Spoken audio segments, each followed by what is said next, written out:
Indra Utoyo. Silakan tepuk tangan untuk Pak Indra Utoyo, akan bicara tentang paradoks marketing.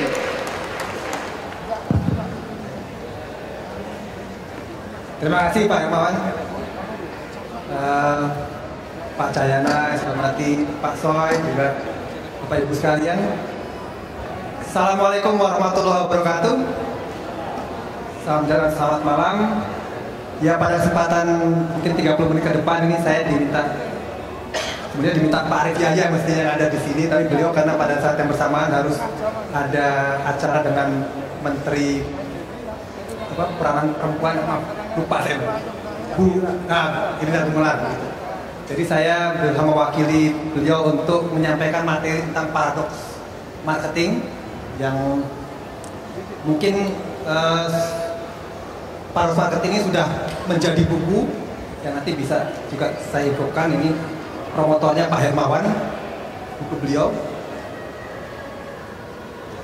Ya, jadi sudah diluncurkan di acara Pak Hermawan pada saat Press Conference 2013 tanggal 13 Desember 2012 begitu di Ritz-Carlton oleh Pak Dahlan Iskan.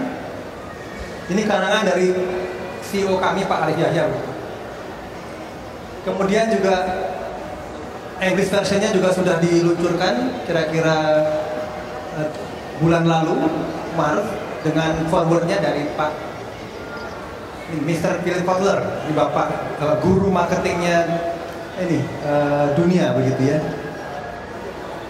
Jadi ini mungkin inti dari marketing yang ingin kami sampaikan. Tentu akan lebih baik kalau yang bawakan Pak Arief Yahya sendiri karena beliau yang menjalani secara experience-nya selama 7 tahun menjadi direktur marketing, direktur menangani pelanggan. Mungkin beberapa Bapak Ibu mungkin perlu saya ingatkan lagi tentang Telkom itu siapa begitu. Jadi mungkin bagi saya sudah tahu kita ini listed di New York.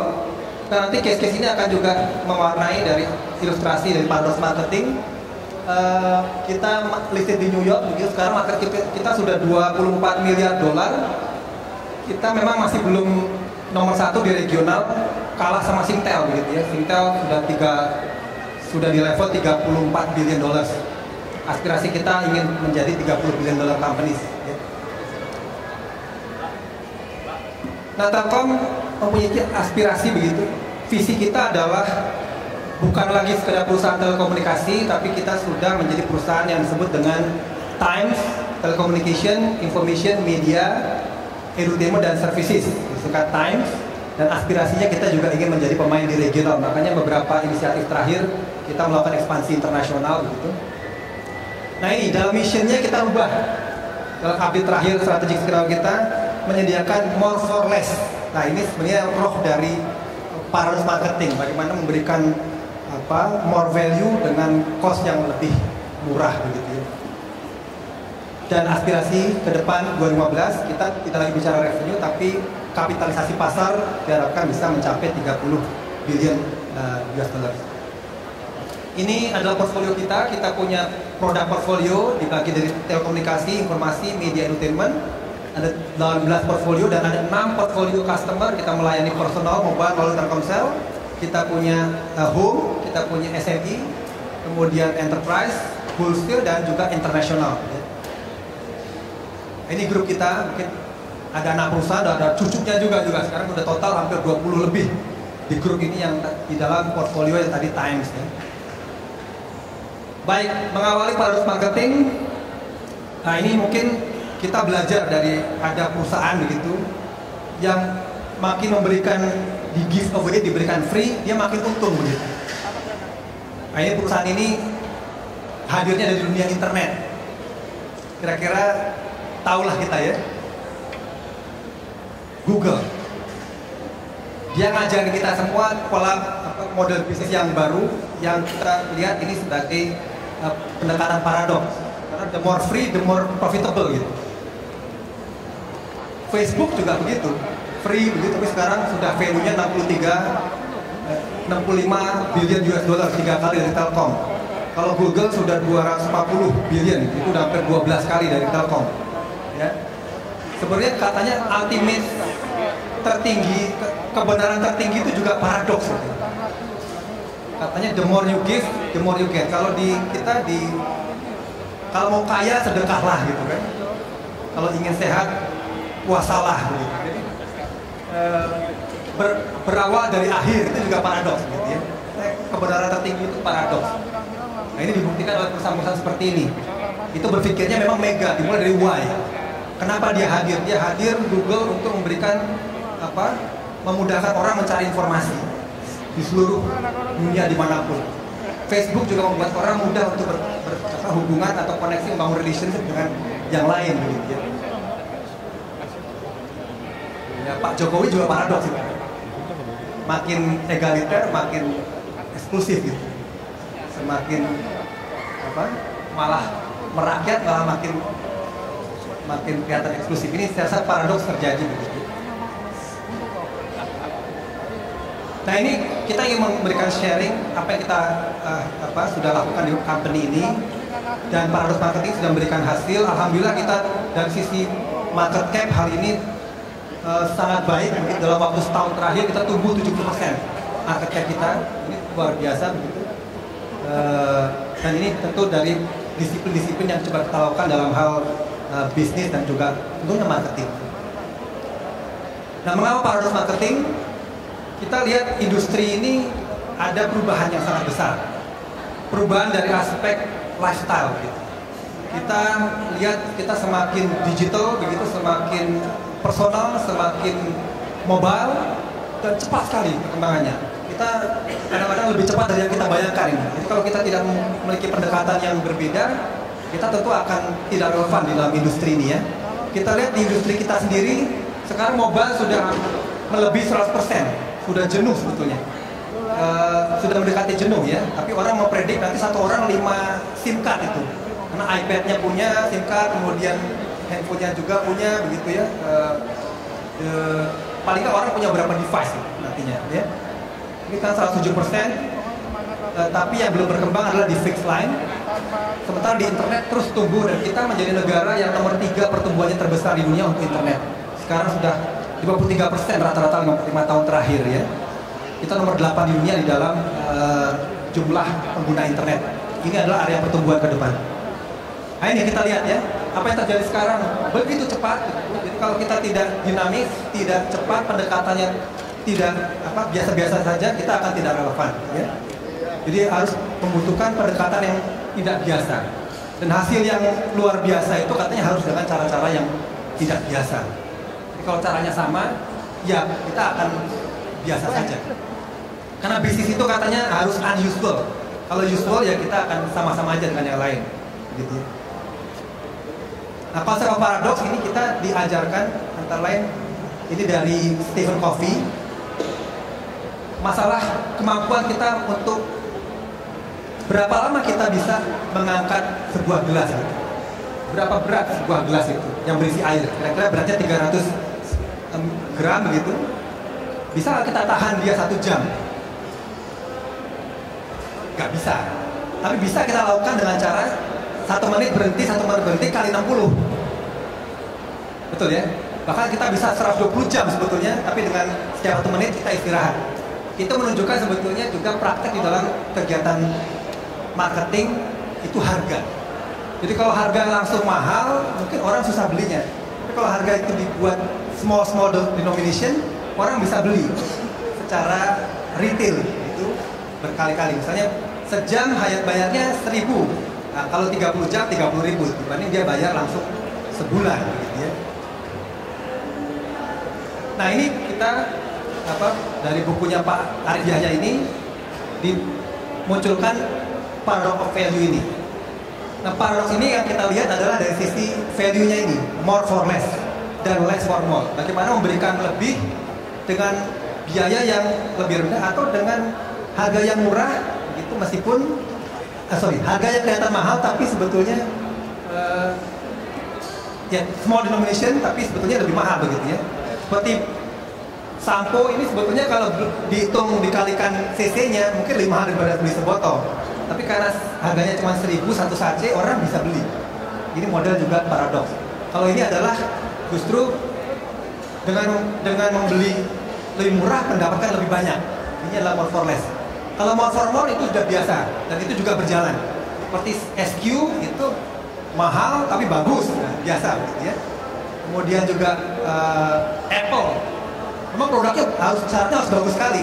Kayak Apple bagus sekali dan orang mau bayar mahal begitu ya. Atau yang less for less ini juga ada dan juga akan menjadi praktik yang biasa.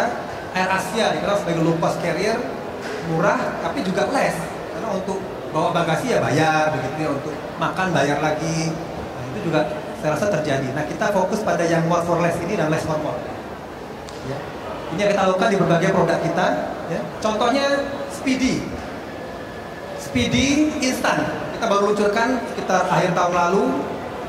Namanya pelayanan Speedy Instan. Speedy Instan, kalau Speedy itu layanan sebetulnya kan dia berbayar sebulan 150.000 gitu. Itu kita sebut dengan menjual secara wholesale. Nah, sekarang kita menjual dengan adanya WiFi yang kita gelar di mana-mana. Itu Speedy bisa dibuat menjadi retail, dijual per hari Rp1.000. Itu untuk anak sekolah, atau Rp5.000 berlaku seminggu gitu. Dengan demikian, layanan ini susah ditolak karena sangat murah, bisa mendapatkan layanan broadband, bahkan lebih bagus daripada biasanya di WiFi kita yang berbasis fiber. Orang bisa menikmati broadband yang tadinya private menjadi public. Nah, itu paradoks. Tadinya private di rumah, itu kemudian menjadi public, ya. Kemudian dibayar yang tadinya wholesale langsung bang 150 dibayar menjadi retailan Rp1.000 per jam, per hari begitu. Nah, intinya dari paradox marketing ini sebenarnya conflicting and combining. Bagaimana memadukan yang kontradiksi itu, yang nilai tadi itu dipadukan, tapi kita hanya memadukan yang positif-positifnya. Ini kan gambarnya, sebetulnya kalau terlihat gambar di bukunya itu adalah magnet, kutub magnet yang positif digabungkan. Bagaimana menggabungkan yang kontradiksi itu di contradicting dan combining. Seperti ini kalau kita lihat di dalam wholesale dan retail. Wholesale itu biasanya harganya murah tapi harus belinya volume. Kalau retail itu belinya bisa fleksibel tapi lebih mahal, gitu ya. Bagaimana menggabungkan dia bisa fleksibel, volumenya tapi murah. Ini adalah sebetulnya model-model dari salah satu contoh paradoks.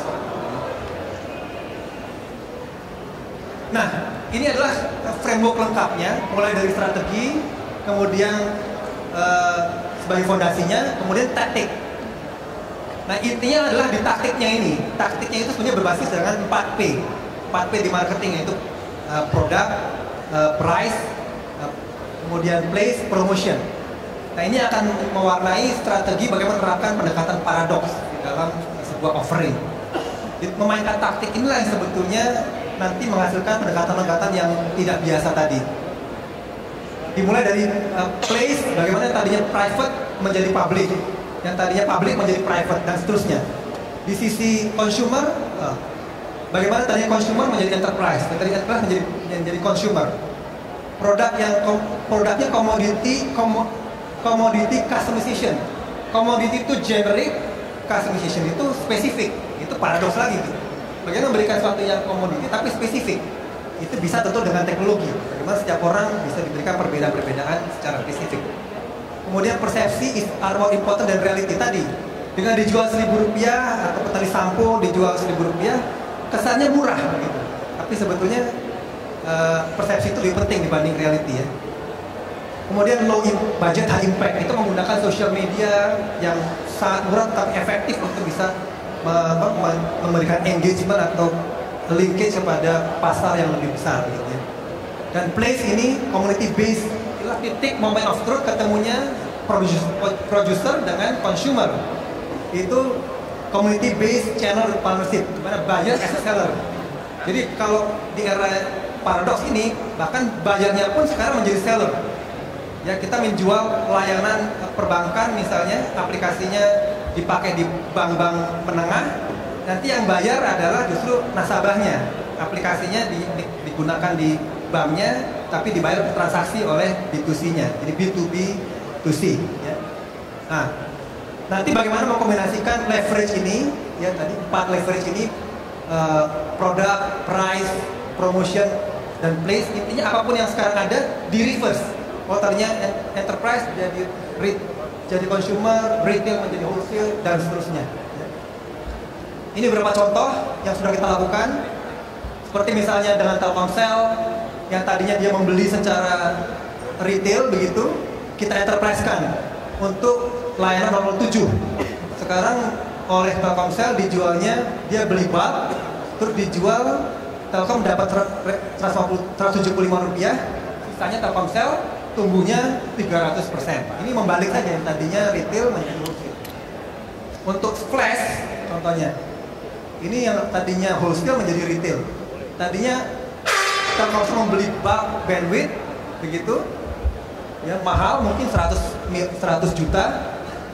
Sekarang dijual dengan cara Telkomselnya membayar kita PS market grow, pelanggannya pakai baru bayar. Nah ini kita dapat revenue sharing. Dengan demikian tumbuhnya juga cepat, BEP-nya 7 bulan. Ini contoh dari yang retail wholesale dilakukan paradoks. Ini yang contoh lain di enterprise, bagaimana perusahaan-perusahaan rumah sakit begitu yang tadinya harus install hospital information system. Kalau biasanya dia beli aplikasi mahal begitu, dengan cara ini dia tidak perlu membayar aplikasinya, dibayar dari setiap layanan yang nanti dinikmati oleh pelanggan. Dengan cara bayarnya hanya 5 juta per bulan begitu, atau berdasarkan transaksinya. Ya, jadi lebih murah. Dengan demikian dia bisa menerapkan sistem informasi di rumah sakitnya dengan lebih murah. Ini yang tadi Pak, jadi WiFi ID kita akan menggelar 1 juta WiFi di mana-mana dengan speed instan tadi. Ya, jadi bayar hanya 1.000 rupiah bisa menikmati 1 hari.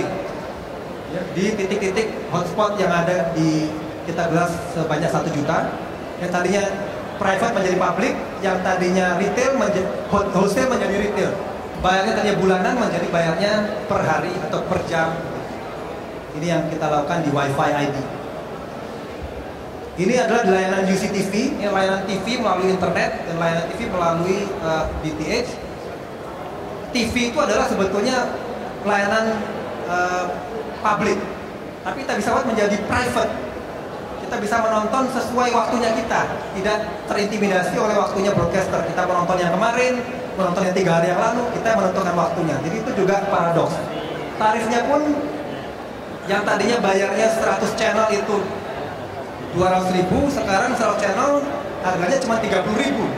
Ini juga kembali yang tadinya pay TV serasa free to air. Itu juga bagaimana membalikan konsep paradoks. Nah, jadi semakin banyak taktik atau yang kita pakai, P yang kita pakai semakin sulit ditiru orang dan semakin lebih kompetitif. Jadi kalau kita pakai 4P yang tadi semua, itu lebih susah ditiru. Kalau pakai 1P mungkin mudah ditiru. Kalau makin pakai 2P, 3P, dan makin 4P dia makin unik dan makin susah di-copy begitu. Terakhir, ini ada toolkit yang diberikan di dalam bukunya Pak Arif Yahya yang kita kalau ikuti untuk membimbing kita di dalam menerapkan paradox marketing, mulai dari positioning kita sekarang di private atau di public, enterprise atau consumer dan seterusnya, kemudian recognize, do, terus di extend kepada penerapan dari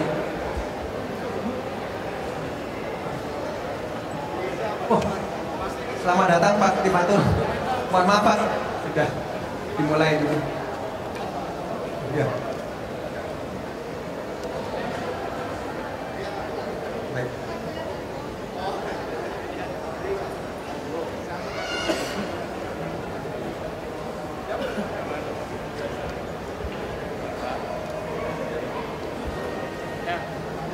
Ya. Izin Pak, lanjut Pak.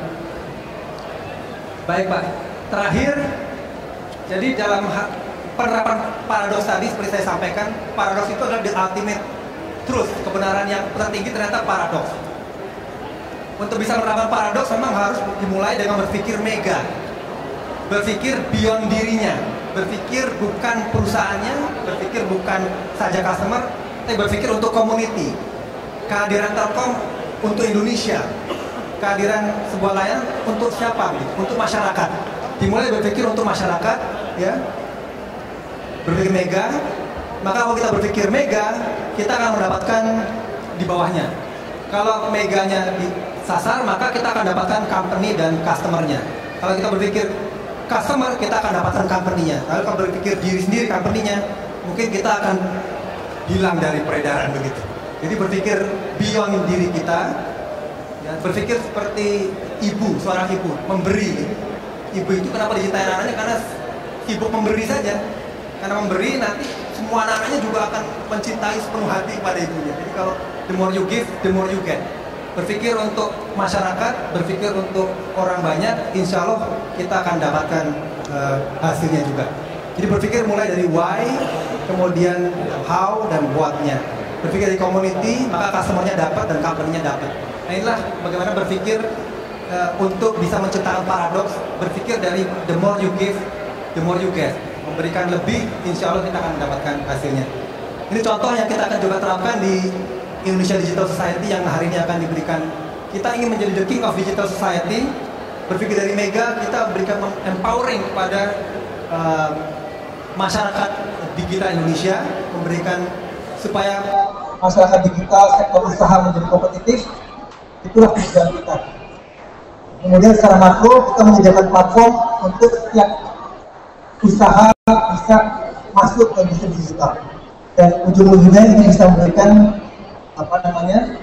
manfaat finansial kepada bisnis melalui model bisnis yang diterapkan, memberikan juga pilar-pilar profitabilitas kepada bisnis dengan adanya sukses kita mendukung sektor usaha dan juga mendukung Indonesia secara makro atau mega. Mungkin demikian yang saya sampaikan. Terima kasih. Mohon maaf. Wassalamualaikum warahmatullahi wabarakatuh.